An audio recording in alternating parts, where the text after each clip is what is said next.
que, como les comentaba, tiene justamente la temática de arbitrajes de inversión. Concretamente en ESG, que es un tema que siempre está rondando, ¿no? Las controversias internacionales. Para esto, permítanme presentar a su moderador, al moderador de esta mesa, que es Carlos José Valderrama. Él es abogado por la Pontificia Universidad Católica del Perú y magíster por la Universidad Duke, Estados Unidos, asesor independiente y árbitro, especializado en arbitrajes de inversión bajo las reglas CIADI y CNUD. Ha sido miembro de las firmas Sidney Austin y White & Case, defendiendo los intereses de estados e inversionistas privados en arbitrajes internacionales de inversión y comerciales. Antes de eso, fue responsable de la implementación del sistema de coordinación y respuesta del Estado en controversias internacionales de inversión. Les damos la más cordial bienvenida. Muchas gracias. Buenas tardes a todos. Es un honor estar aquí nuevamente en la Cámara de Comercio de Lima para moderar la conversación entre los expertos que me rodean en un tema tan interesante y actual como es el ESG, que es hoy día un fenómeno mundial que, lejos de ser un romanticismo o una idea vacua, es un conjunto de estándares que están cobrando mucha fuerza y son una realidad hoy día a nivel mundial. No solo porque están siendo implementados por estados o defendidos por organizaciones de la sociedad civil, sino que los propios inversionistas y la empresa privada han tomado conciencia de la importancia de proteger ciertos estándares en materia de medio ambiente, en materia de derechos humanos y en materia de buena gobernanza y ética corporativa. Para tratar este tema, la Cámara de Comercio ha invitado a la doctora Mayre Urán Videgain, que está acá a mi derecha, que es asesora de la Subsecretaría de Relaciones Económicas Internacionales en materia de prevención de disputas internacionales de inversión extranjera, tras haber fungido por 4 años como coordinadora del Programa de Defensa de Arbitrajes de Inversión Extranjera del Ministerio de Relaciones Exteriores de Chile. Hemos hecho trabajos similares. Y en esta última posición tuvo a cargo la coordinación de la defensa de los intereses del Estado de Chile en los arbitrajes de inversión extranjera, además de la coordinación de la postura de Chile en los foros en donde se discuten posibles avenidas de reforma al sistema de solución de controversias de inversiones de Estado. Entonces, el grupo 3 de la UCITRALA. Anteriormente fue responsable de equipo, team leader y consejera jurídica senior del CIADI entre el 2011 y el 2018, cargo en el que supervisó la administración de procedimientos y actuó como secretaria de tribunales y comités de anulación. Entre el 2006 y el 2011 se desempeñó como asociada en el estudio jurídico White & Case, LP. También hemos trabajado en el mismo sitio. Se graduó de la Universidad Panteón Assas, París 2, y realizó una maestría en Derecho Internacional Económico en la Universidad de París 1, Panteón Sorbonne, y un LLM en la Universidad de Pensilvania. Ha sido profesora adjunta en American University, Washington College of Law y en Georgetown University Law Center, y es coeditora del libro Building International Investment Law.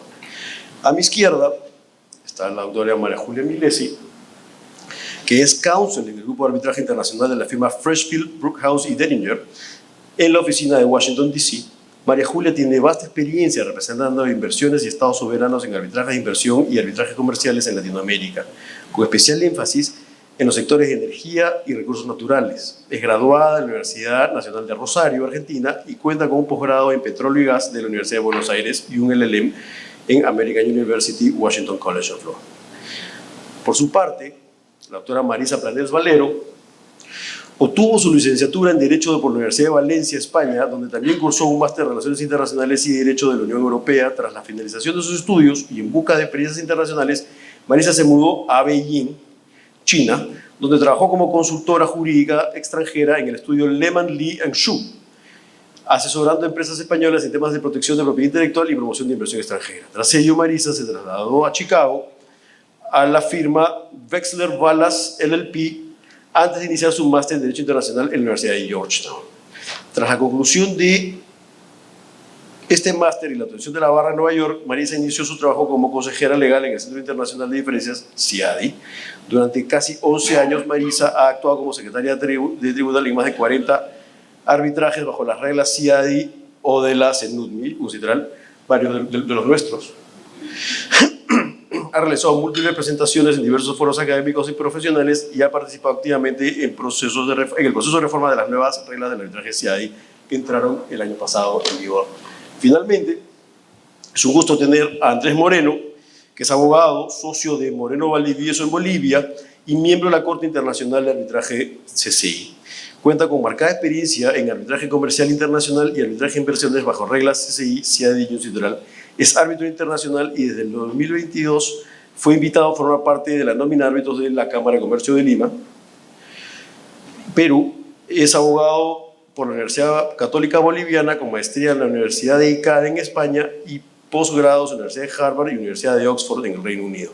Andrés Moreno se encuentra altamente ponderado por los directores internacionales de Chamberlain Partners, Legal 500, Garcian 100 y Who's Who Legal como uno de los mejores practicantes de arbitraje en Bolivia. La presentación es toda una página.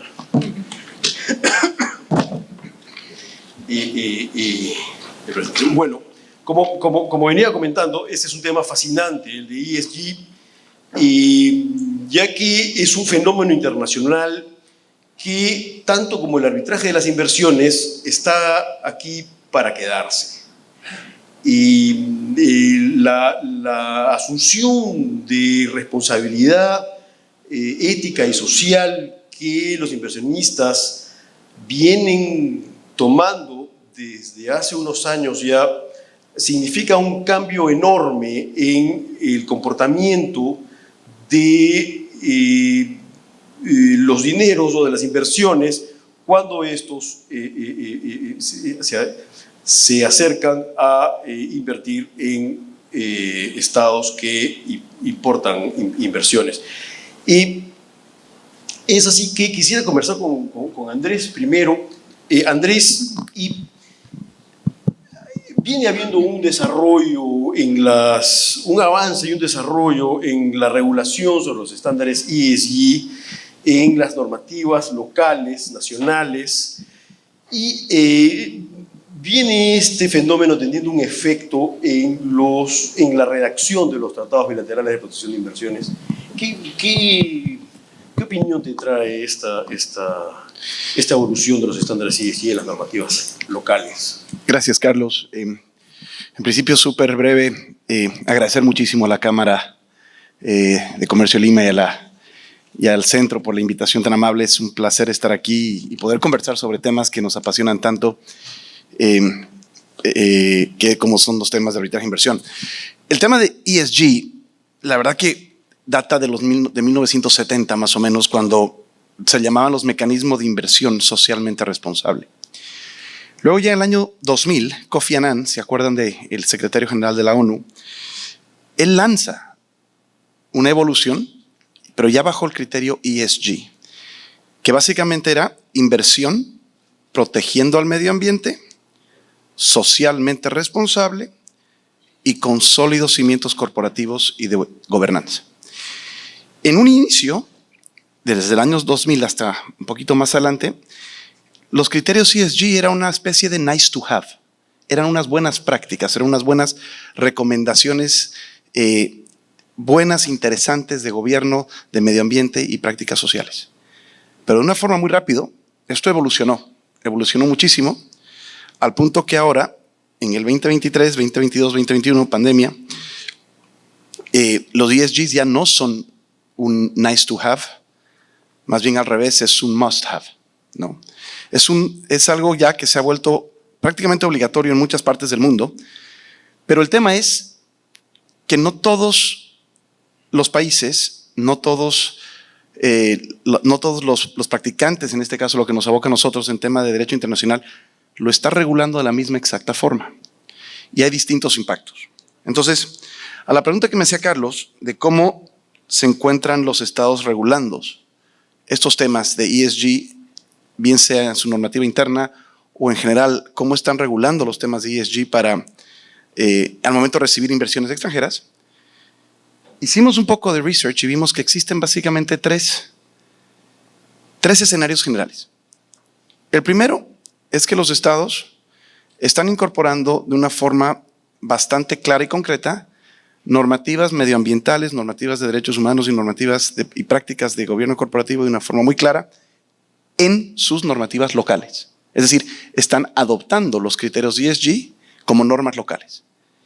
Y esta transpolarización y volver a los criterios como norma local tiene un impacto directo en los tratados bilaterales, en el entendido que uno de los requisitos principales en la mayoría de los tratados bilaterales es que se cumplan con los estándares o con las normas locales del estado receptor de la inversión. Entonces, una de las formas de cómo se está regulando el criterio ESG o incorporando el criterio ESG a los tratados internacionales o al derecho internacional es a través de las normas locales.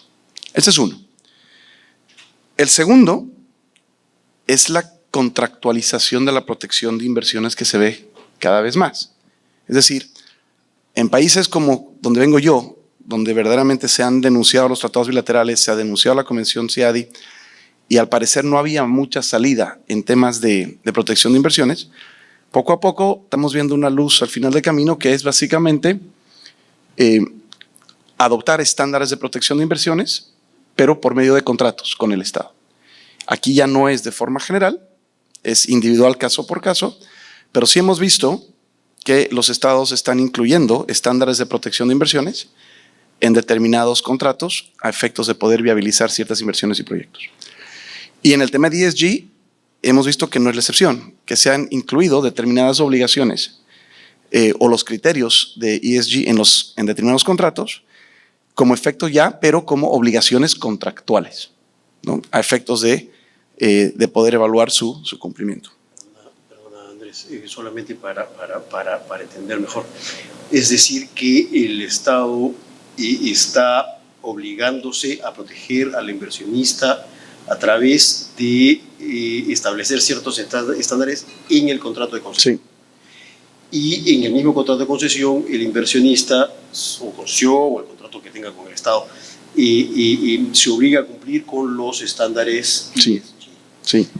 Y en caso de disputa, ¿cuál es el foro que tendrían las partes para? A ver, uno de estos? Depende mucho, ¿no? Depende mucho, así como tú estás factando el tema de los estándares como obligación contractual, el foro en este caso sería una reclamación más contractual, es un contractual claim más que un treaty claim. Entonces, de acuerdo a lo pactado entre las partes en el contrato, ¿no? Ante juez ordinario. Yo creo que no, yo creo que arbitraje. De acuerdo a lo pactado por las partes en el contrato, ¿no? Y el tercer escenario, Carlos, es ver de incluir en los nuevos TBIs o modificar TBIs existentes, que no es sencillo, los criterios ESG. Pero en los nuevos modelos de tratados bilaterales hemos podido ver que tampoco hay mucha uniformidad y quiero darles simplemente 3 ejemplos para que vean. El modelo del TBI, lo de tratado bilateral que tiene Holanda, establece una obligación taxativa para un inversor de reducir impactos medioambientales del proyecto en cuestión. Es una obligación. Se obligan a. En el modelo del TBI de India, se establece que hay obligaciones relacionadas, al desarrollo sostenible, respeto a los derechos humanos y cooperación con las comunidades locales. Pero a diferencia del anterior, que era una obligación, este TBI es sobre mejores esfuerzos, best efforts basis. Y aquí se complica un poco, porque todos los que sabemos y practicamos en temas de derecho internacional, el tema del best effort es siempre complicado.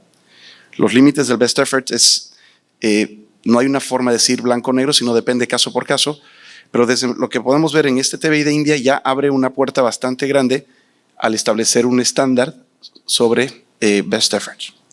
Y la tercera que vimos, que también es interesante, está en el TBI de Bélgica, que dice lo siguiente: establece que los objetivos de inversión de los países pueden lograrse sin relajar las medidas de salud, seguridad y medio ambiente. Y cuando lees el tratado, la pregunta es, ¿qué se entiende por relajar? O sea, ¿hasta dónde, cuál es el estándar de decir, no vas a relajar las medidas?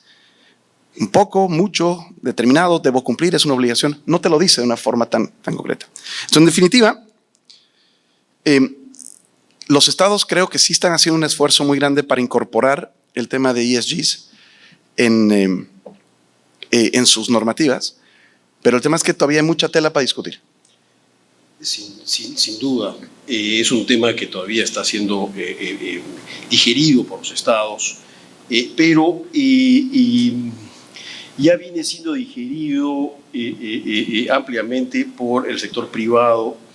Y claro, hoy día que un rompimiento de los estándares ESG puede significar un riesgo alto a inversionistas en proyectos determinados, y son los propios inversionistas los que están presionando a empresas, los bancos o fondos presionan a empresas especializadas en construcción de infraestructura, en establecer estándares de protección medioambiental, social y ético, a fin de reducir el riesgo de sus inversiones. Esto ha generado un fenómeno últimamente que es el de las demandas arbitrales iniciadas por inversionistas secundarios, que son aquellos que consideran al inversionista primario probablemente como inversión, no como inversionista. Y esto está generando una nueva ola, una nueva tendencia en el arbitraje de las inversiones. Y María Julia, ¿y cómo ves las nuevas tendencias? ¿Cómo viene el arbitraje de inversiones afectado por este nuevo fenómeno internacional asumido ya, digerido, como dije hace un momento, por los propios inversionistas privados? Bueno, muchas gracias. Gracias de nuevo a la Cámara por la invitación. ¿Qué materias pueden ser objeto o han sido objeto de arbitraje de inversión relacionadas con los temas de ESG y estos nuevos estándares que las empresas crecientemente, algunos se autoobligan a respetar, y en otros casos sí hay implementación por parte de los estados de determinadas convenciones y compromisos internacionales asumidos en esas materias? Bueno, creo que en realidad hay que partir de decir que si bien la taxonomía de ESG puede resultar novedosa, o ni siquiera tanto realmente, pero como que hablar de estos temas en el contexto de disputas de inversión puede resultar novedoso, la realidad es que los arbitrajes de inversión han tenido desde sus inicios temas que tocan estas tres aristas, ¿no? de los temas ambientales, sociales y de gobernanza. Y por lo tanto, lo que pensaba hacer es como una recabación de qué hemos visto en laudos hasta ahora y qué cosas pueden cambiar en el futuro en cuanto a la materia, el tipo de controversia que finalmente sea sometida a arbitraje de inversión. Y empezando por el tema ambiental, que creo que es el que más críticas suscita, porque hay como una concepción de que la existencia del sistema de arbitraje de inversión de alguna manera va a frenar a los estados o va a desincentivar en cumplir con compromisos internacionalmente asumidos de la defensa del ambiente por miedo a generar reclamos contra el Estado. Y empezar por decir que la sanción de legislación... ¿Perdón? Empezar por decir que la sanción de legislación que establezca nuevos estándares ambientales no genera responsabilidad internacional normalmente, ya que ningún tratado bilateral de inversión implica congelar la ley de un Estado y impedir al Estado su discrecionalidad en el continuar modificando sus leyes. Pero lo cual parece que no es obvio para gente que está fuera de la comunidad arbitral y entiende este tipo de cosas. Diferente es obviamente la aplicación retroactiva de estándares ambientales nuevos, que sí lo hemos visto, por ejemplo, en los casos para imponer sanciones por actos pasados o imponiendo un deber de reparar o de remediar actos que en su momento fueron acordes con la ley, con los estándares ambientales de esa época. También puede traducirse como un motivo para ampliar o cambiar planes de manejo ambiental ya establecidos, y como excusa de terminación anticipada de una concesión, alegando como un incumplimiento algo que en su momento no era un incumplimiento contractual. Pero la realidad es que ahí la violación parte de la violación del debido proceso, no necesariamente del cambio de normas, sino la aplicación retroactiva en una forma arbitraria, afectando derechos adquiridos. Más frecuentemente lo que sí vamos a ver son en realidad medidas de Ejecutivo, y eso lo hemos visto en un montón de reclamos, medidas del Ejecutivo dictadas en supuesta protección del medio ambiente cuando en realidad hay atrás alguna otra motivación. Un ejemplo conocido, y no digo que ese ha sido el caso para los colegas peruanos, es el tema de Mamacocha contra Perú, donde era un proyecto hidroeléctrico que motivó mucha oposición local y el gobierno de Arequipa terminó dictando una serie de medidas que afectaron la viabilidad del proyecto. Bueno, esto se mezcla también un poco con el aspecto social, que lo voy a desarrollar en un minuto, donde las comunidades reclaman una participación en lo ambiental diferente a lo que era quizás hace 1 o 2 décadas. Hemos visto temas de cancelación o terminaciones de concesiones. Hay numerosos ejemplos de medidas donde los motivos alegados son en realidad una fachada de otras motivaciones. Presumiblemente, y en la medida que los estados implementan su agenda de descarbonización, posiblemente podría haber este tipo de situaciones ya no motivadas en supuestos incumplimientos, sino con la finalidad de hacer un cambio en la matriz energética. Cosas que hemos también visto son el no darle la luz verde a desarrollos inmobiliarios o industriales que afectan zonas especialmente protegidas. Un ejemplo también muy conocido es el de AVEN contra Costa Rica, donde no le fue permitido al inversor desarrollar su complejo hotelero porque estaba en una zona de humedales.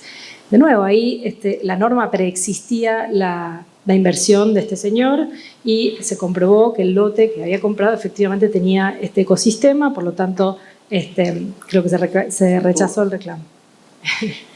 No conozco nada de las tortugas de ese caso.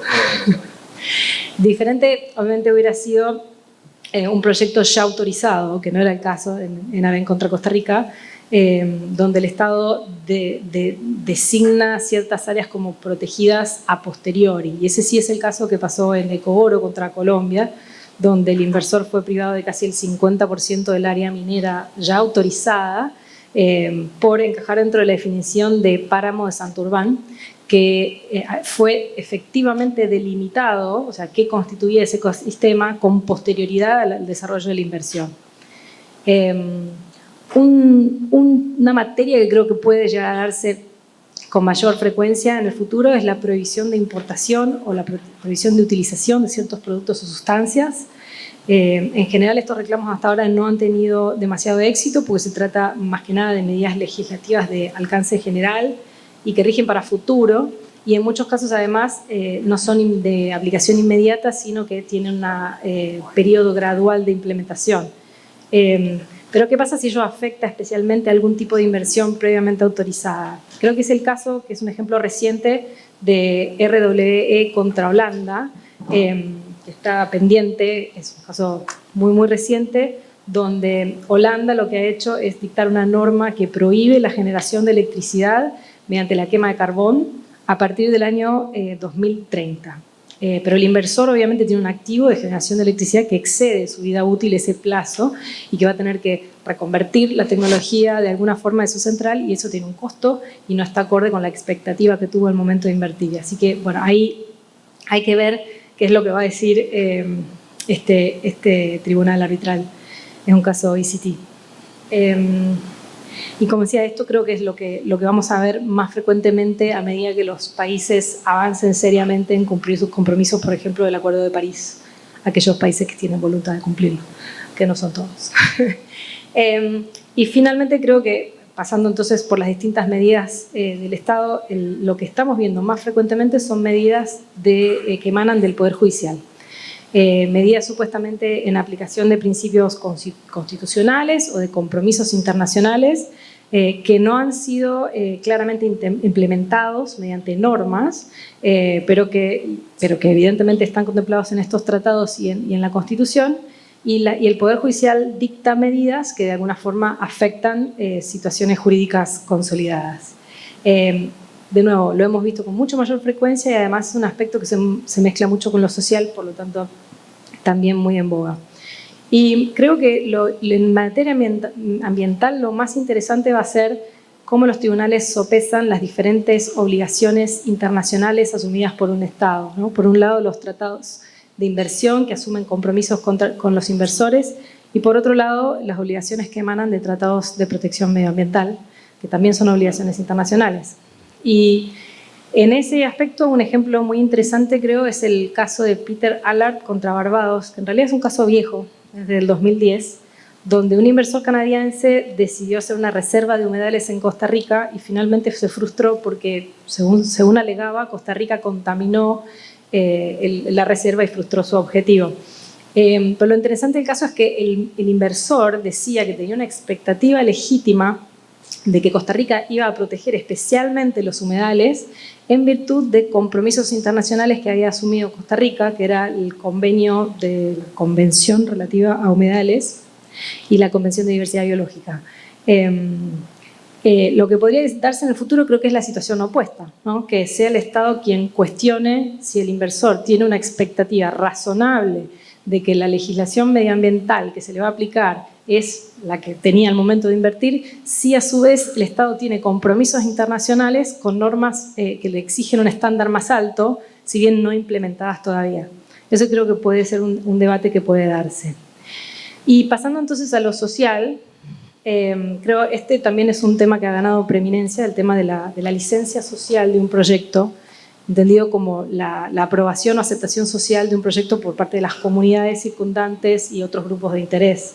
Y en ese sentido son uno de los aspectos que hemos visto para hablar justamente de las materias en las que esto se puede concretar, es el tema de la consulta comunitaria o la consulta previa. Y vemos que hay muchos estados que han asumido las obligaciones del convenio de la OIT de 1989, que establece esta obligatoriedad de esta consulta previa antes de la realización de un proyecto que pueda causar un impacto ambiental en comunidades, pero no establece una forma concreta de su implementación, ni de su alcance, ni nada. Y muchos estados no han implementado en su legislación local cómo tiene que tener, cuál tiene que ser el alcance de ese mecanismo. Por lo cual, eso deriva en varias situaciones. Uno, procesos de consulta previa que se complejizan y se perpetúan en el tiempo, impidiendo el avance de un proyecto por indefinición del Estado, de los entes, digamos, competentes para delimitar a qué comunidades se debe consultar, con qué alcance, si tienen o no poder de veto, el tipo de compensación ambiental que se establece con estas comunidades, que no es simplemente una compensación monetaria, sino que tiene que estar reparando o remediando un impacto generado efectivamente sobre esa comunidad. Y lo segundo que hemos visto, que es muy frecuente también, es la judicialización de estos procesos de consulta previa, donde puede haberse consultado exitosamente a una comunidad, pero la comunidad de al lado o la de 2.000 kilómetros de distancia también está reclamando un derecho similar, y cuando un juez establece, digamos, un alcance más amplio que el que las autoridades competentes establecen, evidentemente eso afecta a derechos adquiridos, y eso lo estamos viendo frecuentemente. Creo que son muy frecuentes sí los casos donde las protestas de la comunidad también son los catalizadores de medidas adversas del Estado. Tú mencionabas el otro día cuando conversamos Bear Creek contra Perú, tema minero. De hecho, tenemos experiencia en tema ambiental, como en el caso Renco. También. Perú tiene experiencia de larga data. No se te escucha. Tenemos experiencia tanto en temas medioambientales, como por ejemplo con el caso Renco, como en temas de conflicto social, como el caso Bear Creek. Sí. Bueno, y otros temas de tratados de protección de derechos humanos que se han asumido los estados, por ejemplo, la protección contra el trabajo infantil. Todo esto vimos que sí ha derivado en conflictos de naturaleza comercial entre distintos eslabones de una cadena de suministro, pero no ha tenido ningún, digamos, traslado a lo que es arbitraje de inversión. Y como último tema, la gobernabilidad, creo esto tampoco es nuevo, o sea, el arbitraje ha tenido aristas, digamos, de contacto con el tema de la corrupción. hace ya 2 décadas, se ve mucho como defensa del Estado para impedir que un tribunal asuma jurisdicción sobre una inversión que fue procurada a través de corrupción, como es el caso de World Duty Free contra Kenia. Y también se ve también como defensa sobre el fondo, para alegar que el inversor no tenía una expectativa legítima. Y un caso para mencionar Bolivia es el de Glencore contra Bolivia, donde se alegaba que la privatización de ciertos assets había sido procurada mediante corrupción y fue citado a declarar el expresidente Gonzalo Sánchez de Lozada. Un caso muy interesante. Lo que creo que puede cambiar, para cerrar aquí, porque creo que me excedí ampliamente, es la frecuencia con la que se van a ver estos temas de corrupción ventilados en arbitrajes de inversión, porque existe ahora mucha presión de sancionar este tipo de conductas. Estados Unidos impone sanciones muy severas y hay un incentivo y mecanismos internos de las empresas de fomentar a los whistleblowers para blanquear situaciones pasadas, digamos, de corrupción. Por lo cual puede ser que haya como más casos que antes, debido a que se van a ventilar, o sea, se van a saber más casos de corrupción de los que ocurrían con anterioridad. Pero bueno, eventualmente si los estándares de ESG empiezan a ser implementados con cierta consistencia, debería volver a bajar. Y también tenemos experiencia con tema de corrupción, como es el caso de Ketty.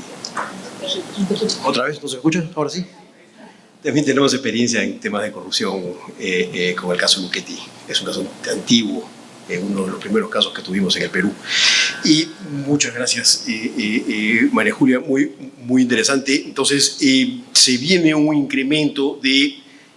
potencial incremento de demandas arbitrales en materia de inversión debido a la implementación de estos nuevos estándares de ESG. Marisa, en tu experiencia como secretaria técnica en arbitraje CIADI, ¿cómo ves, cómo viene el arbitraje? ¿Cómo viene? ¿Qué medidas crees tú que van a tomarse dentro de los procesos arbitrales? ¿Qué medidas van a ser más comunes en materia de medidas provisionales, árbitros de emergencia? ¿Qué esperamos del arbitraje de las inversiones debido a este fenómeno? Bueno, muchas gracias, Carlos José, y también al Centro de Arbitraje por la invitación.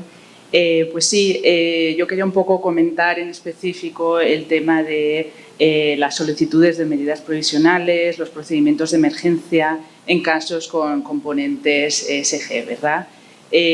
Pues bueno, las medidas provisionales es un mecanismo procesal dirigido a preservar los derechos de las partes durante el procedimiento, pues que se pueden ver seriamente afectados en circunstancias excepcionales.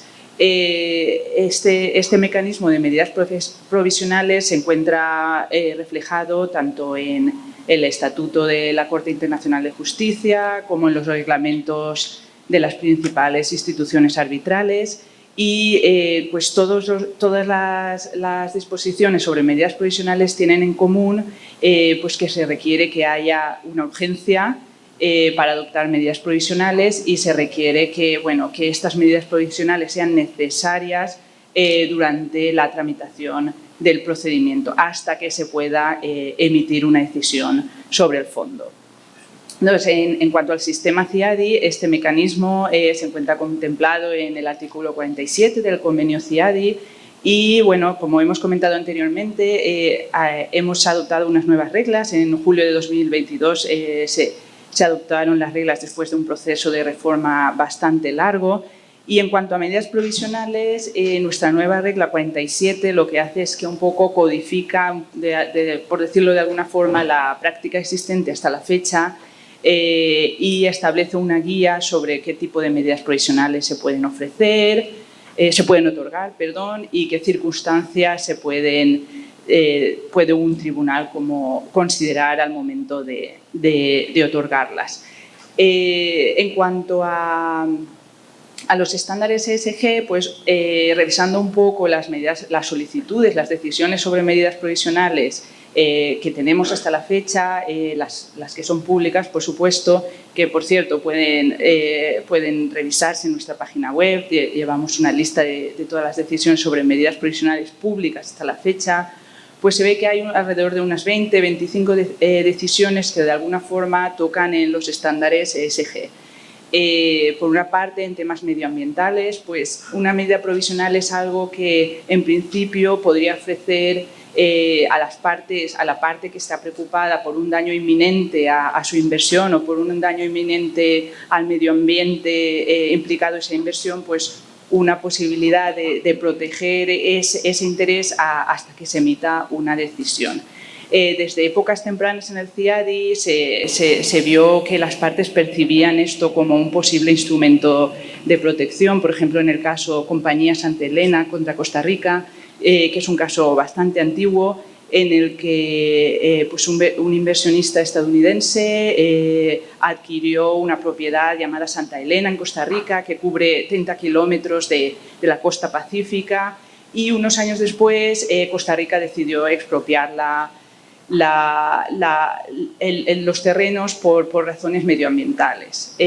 Luego las demandantes instituyeron un arbitraje CIADI, pero solo dirigido al cálculo de la compensación que se debía por esa expropiación. Entonces, Costa Rica ahí lo que hizo, solicitó unas medidas provisionales pidiéndole al tribunal que hiciese que las demandantes pues, dejasen de, por ejemplo, construir carreteras en el terreno o dejasen de remover vegetación, temas de estos así, ¿verdad? En ese caso, finalmente, las medidas provisionales no se otorgaron porque el tribunal no consideró que hubiese la urgencia necesaria para hacerlo, pero sí que es interesante resaltarlo porque ya, como digo, desde momentos tempranos se vio que podía resultar un mecanismo de utilidad para protección de los intereses medioambientales.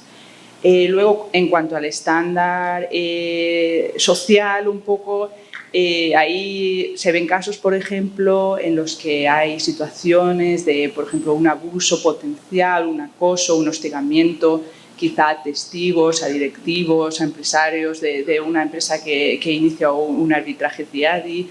Por ejemplo, tenemos el caso con Vial Callao contra Perú, en el que pues, las demandantes iniciaron un arbitraje y por violación del tratado Argentina contra Perú, y al iniciar el arbitraje también solicitaron unas medidas provisionales para que se pusiera pausa a un proceso de investigación penal que se había iniciado contra los directivos de la empresa. El tribunal no otorgó las medidas provisionales porque consideró que el proceso penal se había iniciado con anterioridad a la iniciación del arbitraje, no era un proceso penal que se iniciaba después de que ya se hubiera instaurado el arbitraje, y consideró que estaba todavía en una fase de instrucción, seguía en fase de instrucción y no se preveía, no se percibía una urgencia de que el tribunal CIADI pues, interviniese en un procedimiento local que no ponía en peligro el proceso. Eso fue consultado a la jueza en lo penal del Callao, me acuerdo, y ella dio esa respuesta. Interesante. Una muy buena respuesta de la jueza. Sí fue. Y en cuanto al aspecto social, al aspecto de buen gobierno, gobernabilidad, ahí resulta, por ejemplo, también interesante ver la figura que tenemos nosotros de las solicitudes de garantías de costos, que es una figura que hasta la reforma, hasta nuestra reforma más reciente, se veía dentro de lo que es el mecanismo de medidas provisionales. ¿Qué ocurría? Estas garantías de costos es normalmente un Estado demandado que solicita que el demandante asegure que tiene los fondos necesarios para poder cubrir los costos de defensa de la demandada, digamos, considerarse victoriosa al final del proceso. Normalmente estas solicitudes de garantía de costos se han denegado en la mayoría de los casos porque al caer dentro de medidas provisionales se requería urgencia, otra vez, de la que hemos hablado ya, y esa urgencia en los tribunales no solían apreciarla porque pensaban, esto es una reclamación de unos hipotéticos costos al final del procedimiento, no veían que pudieran otorgarlas, ¿vale? Ahora, con las nuevas reglas, estas garantías de costos se van a ver mediante un procedimiento independiente, una regla independiente, ya no bajo el marco de medidas provisionales, y se van a considerar unos elementos que ya, por ejemplo, no se requiere esta urgencia, ¿verdad? Entonces, posiblemente pues, haya más solicitudes de garantías de costos. Quizá, bueno, no tenemos aún ningún caso que comentar porque son unas reglas muy nuevas, pero es posible que en un futuro veamos un poco cómo los tribunales los van interpretando. Estas garantías de costos se suelen solicitar por estados en casos en los que alegan que la inversión se obtuvo mediante fraude, mediante corrupción. Entonces, la defensa del Estado es que no hay jurisdicción del tribunal porque la inversión no se realizó de acuerdo con las leyes del Estado receptor. Y como ven tan claro que el caso se tiene que desestimar por jurisdicción, pues piden estos costos para asegurar que pueden, digamos, recuperar. Esos tres serían un poco los tres ámbitos. Es muy interesante, sí. Marisa. Muchas gracias. Sin duda, solamente para el beneficio del auditorio, de una u otra manera, la República del Perú ha venido teniendo experiencia en este tipo de fenómenos y de casos en que se ha defendido casos en materia trayendo como defensa materia medioambiental o social o de gobernanza de una u otra manera. Y Mayrí, concluyendo lo que nuestros colegas han venido exponiendo hasta el momento, haciendo un resumen de cómo ha venido el arbitraje de las inversiones hasta el momento y cómo ves tú el futuro del arbitraje en relación del arbitraje de las inversiones en relación al ESG. ¿Cuáles son las materias principales que tú ves que podrían discutirse a partir de este momento en el arbitraje a raíz de la implementación de estándares ESG?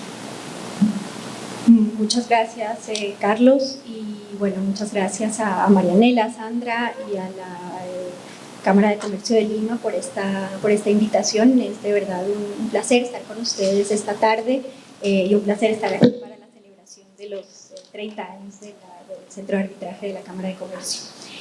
Antes de empezar, quisiera aclarar que las observaciones que voy a presentar las hago en mi calidad personal y por lo tanto nada de lo que yo hoy diga puede ser atribuible al Ministerio de Relaciones Exteriores de Chile. Respondiendo a la pregunta de Carlos José, voy a dar un muy breve paso hacia el pasado con un recuento, digamos, de lo que ha sido la evolución del arbitraje de inversiones, para luego tratar de ofrecer algunas reflexiones sobre las causas subyacentes a lo que es el descontento que existe actualmente con relación al arbitraje de inversiones, que me parece está relacionado con la importancia que han tomado los criterios ESG en general en el mundo de las inversiones, y finalizar con una mirada prospectiva sobre cómo esta nueva tendencia va a afectar el derecho internacional de las inversiones. El arbitraje inversionista ha experimentado un notable desarrollo en las últimas 3 décadas. Y si bien, por ejemplo, ante el CIADI las primeras disputas no se dieron hasta los años 70, estas eran en realidad sobre la base de contratos y leyes de inversión, principalmente contra países africanos, y las disputas sobre la base de tratados no se iniciaron sino en los años 90, y un gran punto de desarrollo fue en el 2003 a raíz de los casos que surgieron de la crisis económica y financiera que sufrió Argentina entre el 2001 y el 2002. Y a partir de ese momento empiezan a multiplicarse exponencialmente no solamente la cantidad de casos, sino también los sectores y las industrias involucradas, pero además también las materias que se empezaron a abordar, y esto incluye también, digamos, materias que se incorporan dentro del concepto de ESG, Environmental social governance elementos, y si bien históricamente hablando 30 años es un periodo de verdad muy corto, creo que no hay duda que el arbitraje de inversión es el mecanismo predilecto para la resolución de disputas entre estados receptores de inversión y los inversionistas que ofrecen estas inversiones que los países necesitan. Pero este rápido ascenso también ha significado que ha habido un gran interés por la opinión pública general, por la sociedad civil y finalmente por legisladores y gobernantes al más alto nivel, por entender cuáles son las dinámicas de este sistema, cuáles son sus resultados, y estos han empezado a expresar un descontento y han empezado a solicitar también que el sistema sea reformado. Y entre las críticas que se escuchan comúnmente está la necesidad de que haya un mejor equilibrio entre, por un lado, la protección de la inversión y por el otro, el respeto de lo que es el deber y el derecho del Estado a regular en pro del interés público. Pero además los críticos sostienen que una buena gobernanza de las inversiones internacionales no se puede limitar a una visión binaria en donde el Estado deba proteger la inversión a cambio de atraerla, sino que por el contrario el sistema debe también considerar otras obligaciones de los Estados y otros roles como sus obligaciones con el medio ambiente y la protección de los derechos humanos. Debe también considerar los intereses de otros stakeholders como las comunidades indígenas, y también debería tener en cuenta la conducta de los inversionistas vis-a-vis el Estado receptor de la inversión. Y de igual manera, en paralelo, comenzó a permear la idea de que el valor económico de una empresa ya no depende únicamente de su capacidad para generar rentabilidad económica y comercial, y sino por el contrario que los riesgos y oportunidades asociados con el desempeño ambiental, social y de gobernanza corporativa de una empresa pueden tener un impacto muy significativo en su valor y sostenibilidad y finalmente en su rentabilidad, y que por tanto los criterios ESG deben ser integrados por instituciones financieras e inversionistas institucionales al momento de la toma de decisiones. Y en mi opinión lo que subyace a estos dos movimientos, es decir, el descontento por el arbitraje de inversión y la importancia de los criterios ESG en ESG Investing, es que en principio se podrían considerar dos movimientos completamente independientes, es finalmente el cambio de paradigma económico que estamos viendo en el mundo. Todos sabemos que hay una creciente demanda por mejorar el sistema económico, no solamente hacia uno que permita una inversión y un comercio más inclusivo, en donde sus beneficios lleguen a una mayor parte de la población, sino también uno en el que las empresas y sus propietarios deban responsabilizarse de las externalidades negativas de su actividad, incluyendo, por ejemplo, el impacto que la producción o el consumo de sus productos puede generar en el medio ambiente, o también el impacto del irrespeto de reglas laborales o la falta de gobernanza corporativa en las comunidades en las que estas empresas operan. Entonces creo que estos dos movimientos han confluido finalmente en la necesidad de un mayor accountability de los inversionistas hacia los estados anfitriones o los estados receptores de la inversión y también hacia la sociedad en general. Y en mi opinión estas tendencias, y con esto ya paso a la tercera parte de mis observaciones, podrían verse reflejadas de distintas maneras en el campo del derecho internacional de las inversiones. Primero, con relación a las políticas públicas y las regulaciones en materia de inversión extranjeras, si bien estas pueden querer seguir atrayendo a la inversión extranjera como herramienta de desarrollo económico, sobre todo en la era post-COVID, ya quizás no se va a querer atraer cualquier inversión y cualquier inversionista, sino solamente aquella inversión que efectivamente pueda ajustarse a estas nuevas demandas por unas economías más justas y más sustentables. En Chile, por ejemplo, la Subsecretaría de Relaciones Económicas Internacionales solicitó a la OCDE realizar un examen de la calidad de la inversión extranjera directa con el objetivo de entender cuál ha sido el impacto de la inversión extranjera directa en el desarrollo de Chile y buscar mejorar los beneficios económicos, sociales y medioambientales derivados de la inversión extranjera. El segundo impacto lo vamos a ver, creo que en los textos de los modelos de tratados bilaterales y multilaterales de inversión. No me voy a tardar en este tema porque ya fue tratado magistralmente por Andrés. Y el tercer tema en el que efectivamente creo que podemos ver un cambio importante es en la presentación exitosa de posibles medidas reconvencionales.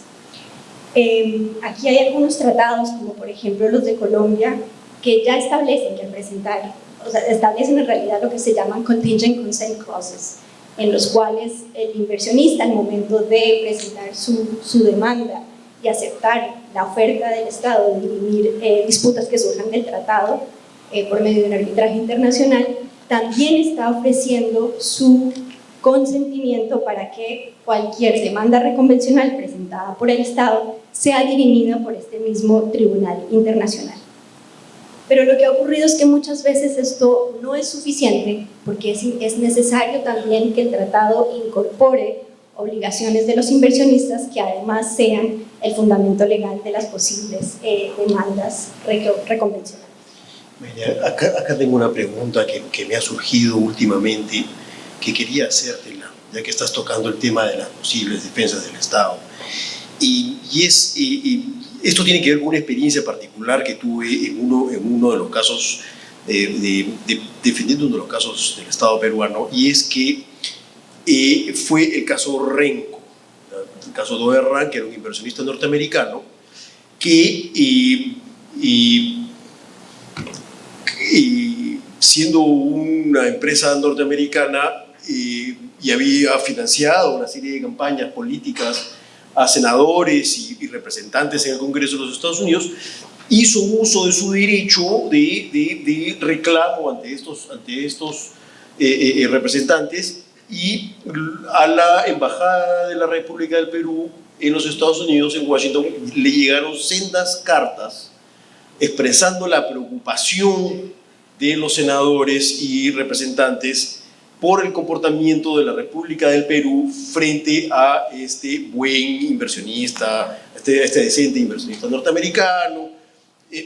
Y para nosotros fue un momento un poco tenso porque sentimos un poco la presión política y diplomática en defensa del inversionista.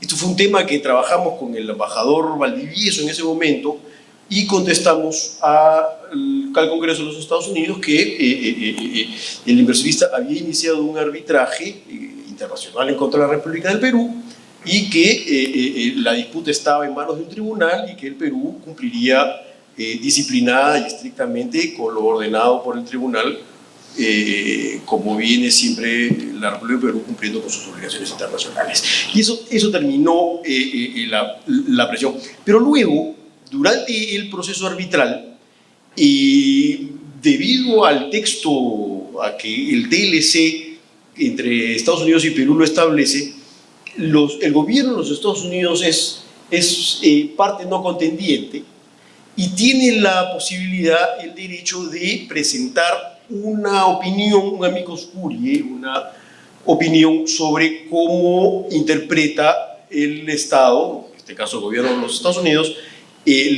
los textos del tratado que se ven afectados. Para ser sincero, cuando estaba esperando este escrito por parte del Departamento de Estado de los Estados Unidos, yo esperaba un escrito que fuera a defender los intereses del inversionista norteamericano en el Perú. Pero lejos de eso, el Departamento de Estado presentó una opinión bastante buena, bastante objetiva y, claro,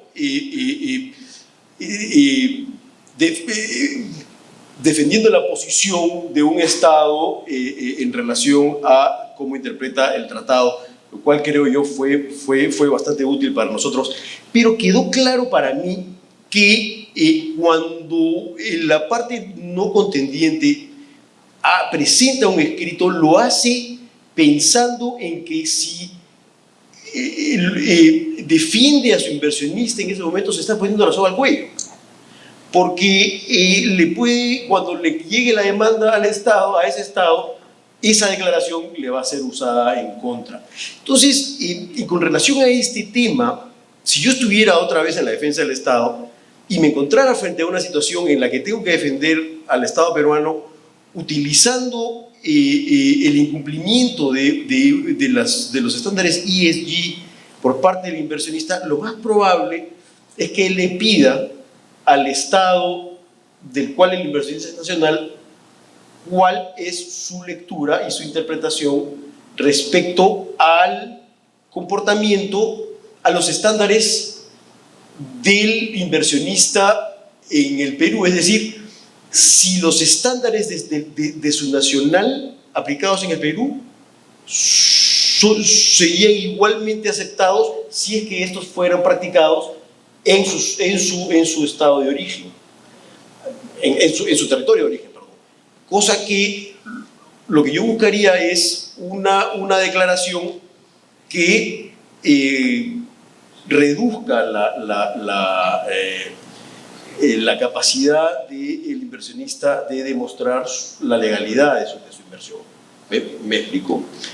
Sí, o sea, creo que el tema de los non-disputing party participation y submission quizás es un poco distinto al tema de las reclamaciones reconvencionales. Digamos, creo que precisamente justo volviendo al tema de las reformas a las reglas del CIADI, justamente por eso claramente se establece que los NDPs solo pueden ser relacionados con lo que es la interpretación del tratado, es decir, no se meten a lo que es la interpretación de los hechos. Acá y digamos por lo que tú decías, porque efectivamente, pues entre otras razones, porque efectivamente va a ser muy difícil para el Estado, que es el Estado de origen del inversionista, hacer una interpretación que le sea contraria. Con relación a las demandas reconvencionales, creo que el tema sí va por las obligaciones de los inversionistas, justamente, que es la dificultad. Entonces ya no pasamos por las obligaciones que pueden tener ninguno de los dos estados contratantes. Lo que pasa es que el Perú, por ejemplo, hasta que yo, por lo que yo tengo entendido, no tiene ni un solo tratado en donde tenga pactado el derecho a una demanda reconvencional. Tendría que renegociar tratados internacionales. Entonces, mientras no lo hace, yo creo que lo que puede hacer es solicitar al Estado del cual el inversionista es nacional a que éste haga una declaración sobre si cree que los estándares encontrados son los aceptables en su propio territorio, ¿no? Podría hacer una acotación. Porque venimos hablando de los estándares ESG como algo quizá un poco vago. Creo que hay que distinguir dos cosas. Uno son las convenciones y compromisos internacionales que han suscrito estados tratando de mejorar las prácticas internas respecto de gobernanza, aspectos sociales y aspectos ambientales. Ahí hay obligaciones positivas del Estado que ven de sancionar una legislación que efectivamente proteja esos tres aspectos. Cuando eso se traduzca efectivamente en una obligación positiva, será, digamos, obligatorio su cumplimiento para los distintos inversionistas. Hay también principios de soft law, como por ejemplo los Ruggie Principles, todo este tipo de cosas que las empresas adoptan voluntariamente, que sobre todo empresas grandes que tienen un concern importante de ESG porque cotizan en bolsa, porque sus inversiones van a fluctuar su valor según si se respeten o no estos principios, pero siguen siendo estándares voluntarios, ¿no? Porque no han sido contemplados en ninguna legislación o compromiso, digamos, efectivo. Ese tipo de estándares ESG, como venimos llamando, yo no veo cómo puede derivar en un reclamo, digamos, de arbitraje de inversión. En la medida que un inversionista no tiene una obligación positiva de cumplir un estándar más alto que al establecido del Estado, digamos, no veo cómo... Sí, ¿no? mira, creo que justamente aquí hay dos temas particulares. Por ejemplo, en el modelo del Tratado de los Países Bajos se establece justamente, sí, como estaba diciendo Andrés, una obligación.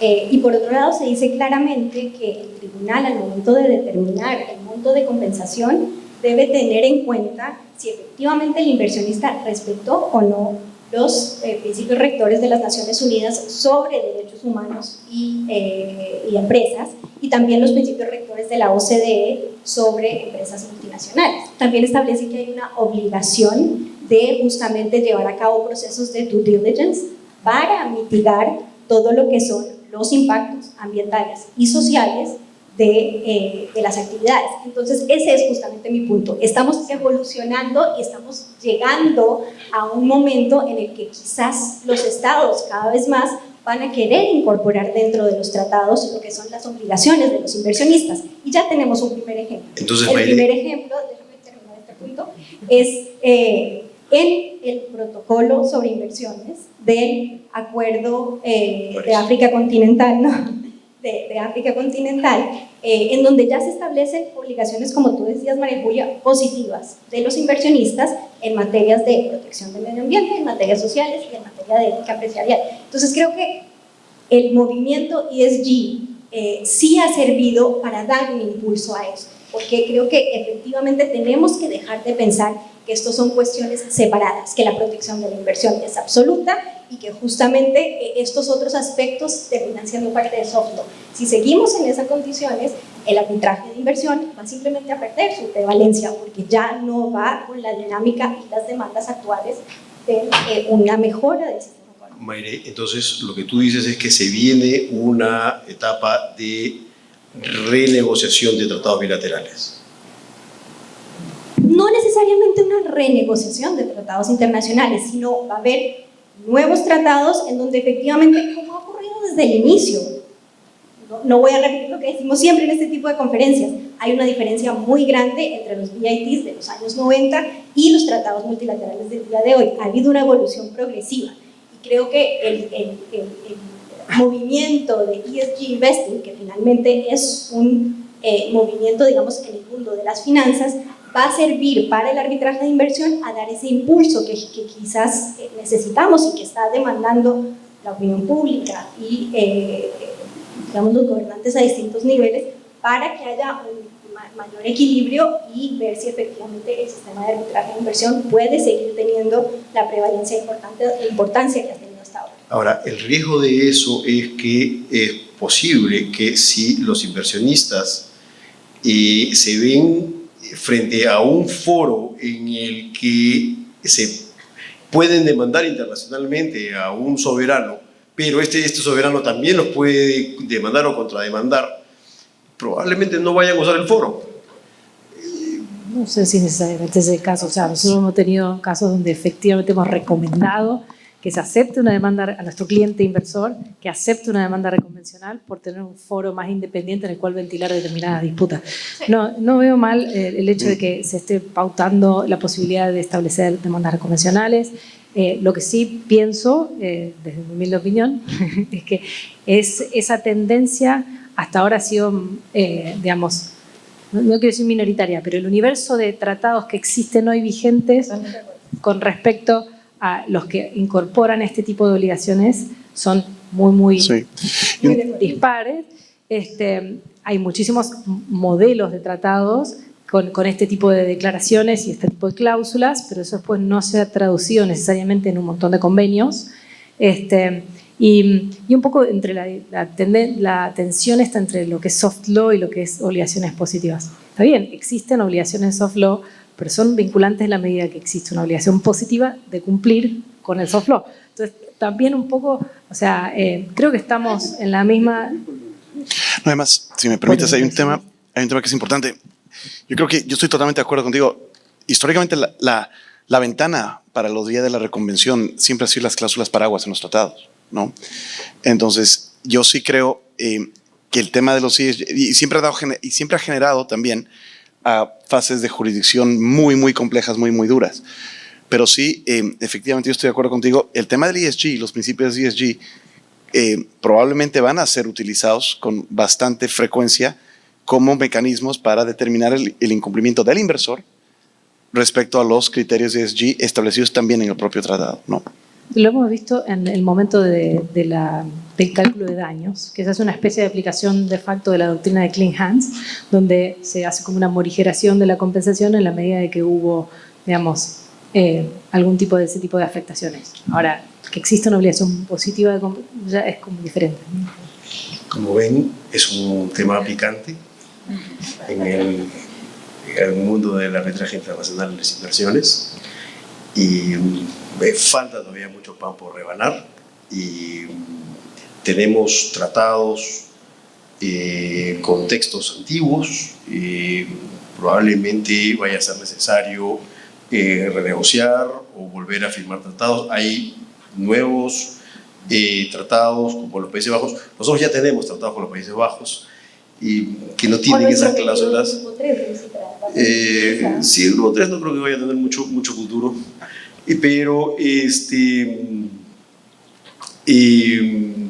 nosotros tenemos experiencia en el Perú con contrademandas y demandas. El Estado peruano ha demandado directamente a un inversionista en el foro CIADI, o si ustedes buscan a la República del Perú en la página web del CIADI, la van a ver en el lado de los demandantes también, porque Perú pone cláusulas CIADI en los contratos de concesión. En el contrato de concesión, a diferencia del tratado, la cláusula corre para los dos lados. En el tratado, habitualmente, o siempre creo yo, la cláusula corre para un lado. El inversionista demanda y el Estado defiende. El Estado juega de negras y el inversionista juega de blancas. Cuando la cláusula arbitral CIADI está en el contrato de concesión o el contrato que se suscriba con el inversionista, la cláusula corre para los dos lados. Tenemos los casos ¿cómo se llamaban? De Carabalí, ese es uno, y una contrademanda o una reconvención contra una empresa de petróleo. Y funciona de esa manera. Y cuando la cláusula está en el tratado, y yo creo que todavía los tribunales van a tener que decir mucho, pienso personalmente, antes de que las reconvenciones traídas por inversionistas se hagan algo habitual en el foro de las inversiones. Creo que eso es un tema que tenemos en discusión, pero ya ha pasado el tiempo ampliamente hace rato y yo no sé si alguien tiene alguna pregunta. Sí, acá tenemos preguntas del público.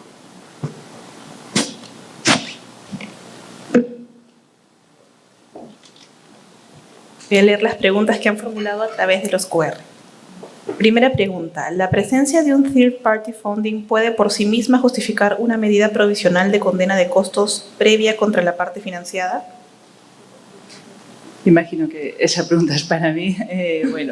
Third party funding, la forma en que se ve, digamos,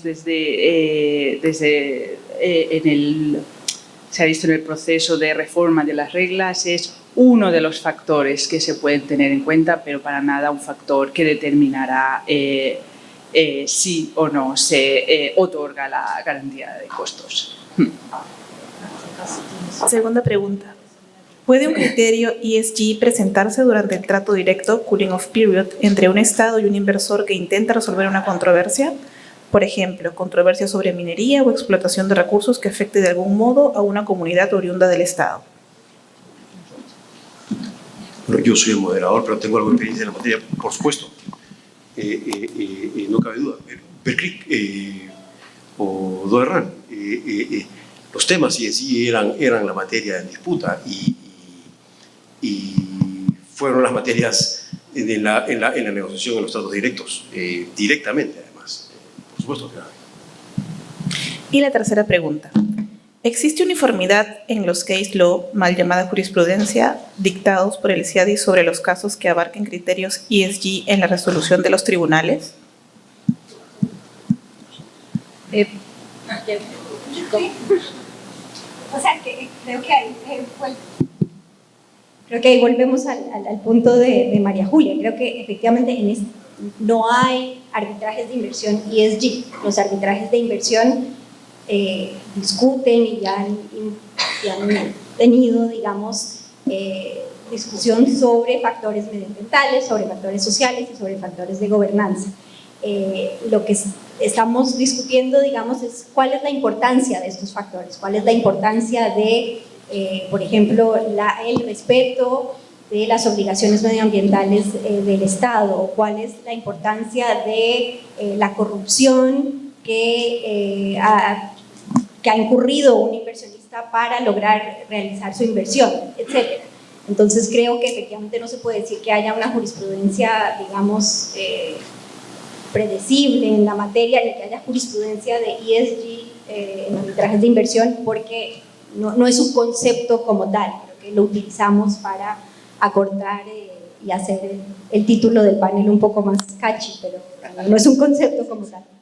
Solamente para redondear, desde el punto de la defensa del Estado, traer el incumplimiento a un estándar ESG por parte del inversionista puede ser un arma de doble filo. Si es que el Estado trajera, por ejemplo, como defensa que el inversionista no cumplió con ciertos estándares medioambientales, no cumplió con registrarse o con cumplir con los estándares de la UEFA, el inversionista puede perfectamente responder, bueno, porque el Estado se demoró en darme las licencias. El reglamento dice 20 días y han pasado 120 días y no me nada.